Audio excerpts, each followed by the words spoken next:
council reorganization, and I want to jump right out there and nominate Mayor Pro Tem John Paul Ledesma to be a mayor in the year of 2008. I'll second that.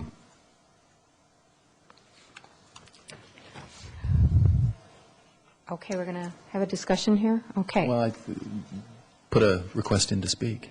Okay. Councilmember McLean? I'd like to nominate Frank Urey. Second.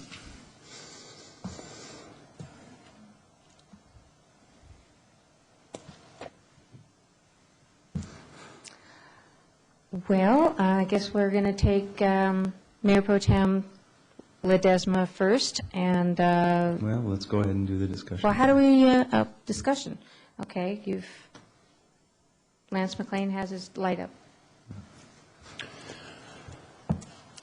Frank is the only one that has not served as mayor. This is will be his 4th year. We've always tried to rotate the mayor position and do so in a fair and equitable manner.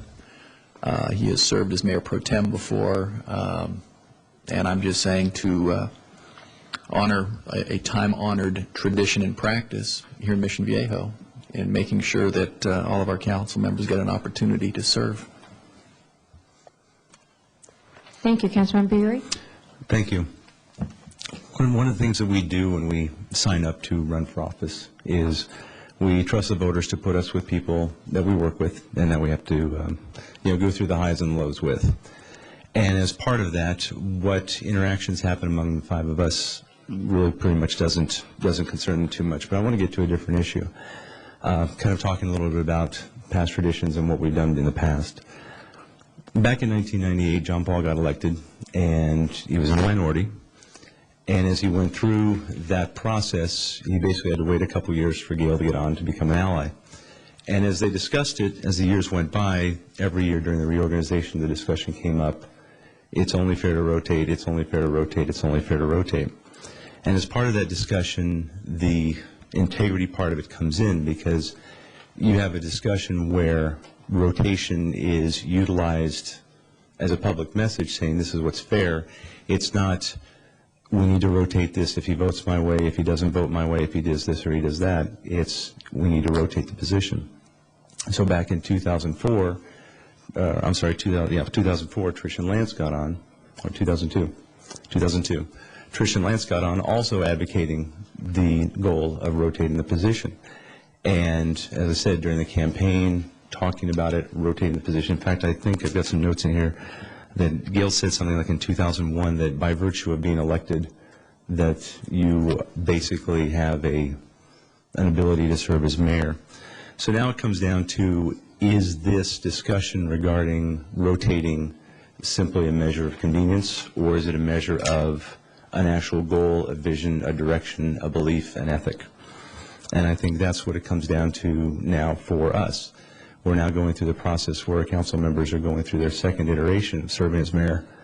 I certainly believe that not only from the fact of having been elected, but also through what I think and the people who support me think are some good works and some good efforts on the behalf of the people of Mission Viejo, that maybe we want to slide back into tradition.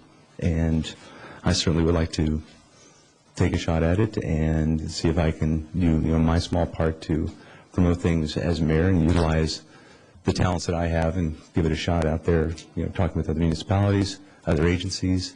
And, as it comes down to it, it's kind of a gut check. It's we advocate for rotating it because it's something we believe, or we advocate for rotating at a time of convenience. I'd like to think it's because it's something that we believe. Thank you. Tom Hall, your light's lit, but I'd like to say something first.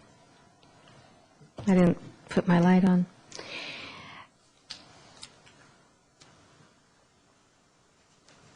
We had years that we were not in the center seat. John Paul and I were laughingly referred to as the bookends, and it's something we put up with. It is not traditionally done in every city. In the city, I know people in Aliso Viejo that have not and probably never will be mayor. I know people in the city of Lake Forest that have not and will never be mayor because it does take 3 votes. Even tonight, there were so many negative things that were thrown out about what this council does, I am very reluctant to put somebody in a position who seems to think that we're a bunch of incompetents and that nobody in the county wants us when we're all out there working our tails off all day long.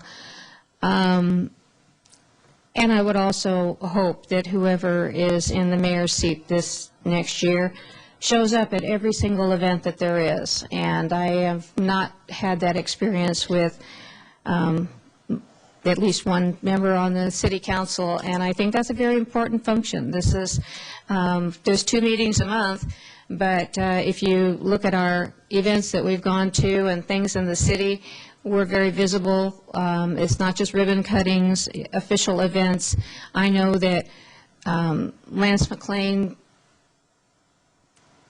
used up every vacation time and comp time and day that he had on his job when he was mayor, and he did an outstanding job of being here and representing the city at absolutely everything that there was, and I expect that out of whoever it is that's mayor. I expect no less than what it is that I've done myself, and I think I've had several days this week where I've had anywhere from 3 to 5 events that I've gone to back to back.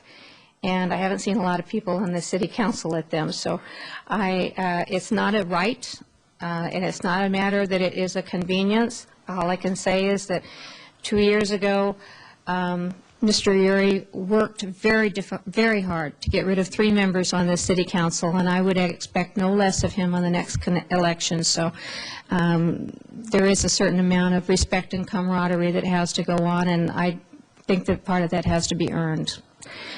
Councilmember Ledesma.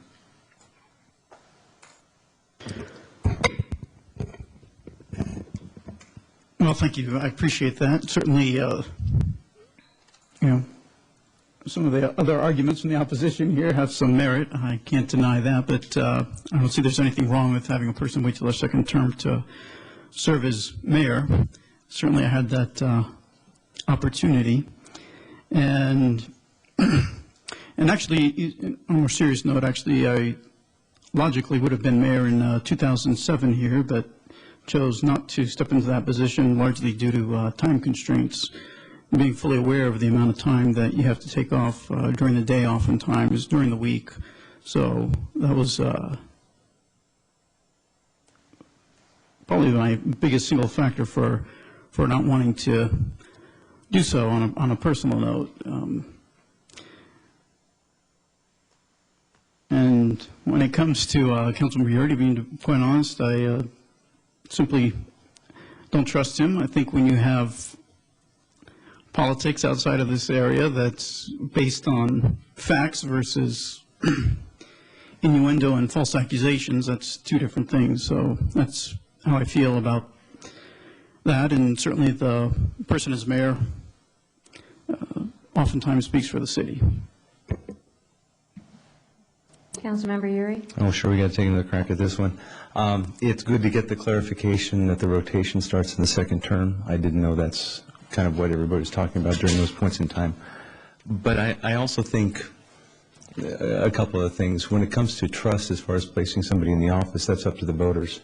And I definitely appreciate the concern on the trust aspect from my council colleagues, but that's not exactly what we were put up here to kind of evaluate. And when it comes to the meeting out of my time, either this year or next year, I certainly think I'm a better judge of how I will or will not utilize my time versus any of my council colleagues.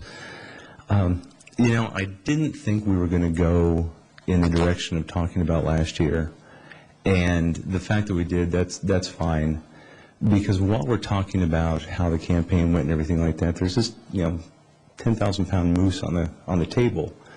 That somehow one of our council colleagues, the mayor, sued the city and the residents and all of you. Get it straight, it wasn't a lawsuit. For $10 million. I'm tired of hearing it, take it off of your blog. For $10 million, was hoping to get $10 million from the citizens, that we were able to get beyond. That we can work beyond. But this, how things went in the past, we can't. So all I can tell to my colleagues is that as much as you may have angst on it, there are people that I've worked with both outside the community, inside the community, that share a different perspective. And however this discussion goes, it's they who will be kind of taking a look at how things go with the rest of us. And I am very comfortable. When we talk about, what was the word that was mentioned before? I thought that was, it's funny. I sit here and say we need to do more work on a strategic vision. And the comments that come back were that I'm characterizing people as incompetent. No. What that is, it's a level of convenience for some folks instead of really analyzing it, where I'm saying we should be up-leveling our game. And I think it's true of all five of us. And I think we have the ability to do that next year, and I'm looking forward to being a part of it in whatever capacity. Thank you. Let's clarify some things. I just spent the last 6 months making payments to the insurance company because I was paying off the other two council colleagues' legal expenses. I've been blogged to death, and Councilmember Uri, who wants people to vote for him, won't take the lies off of his website. So I don't think that's going anywhere, and I did not sue the city, and I'm really tired of hearing it. So let's just go ahead and, how are we going to vote? Mr. City Attorney, we have first nomination was for John Paul Ledesma, and the second one was for Frank Uri. Do we vote for one and then move to the other, or how are we going to do that? Well, yeah, you would take them in order as presented. So the first was the mayor's motion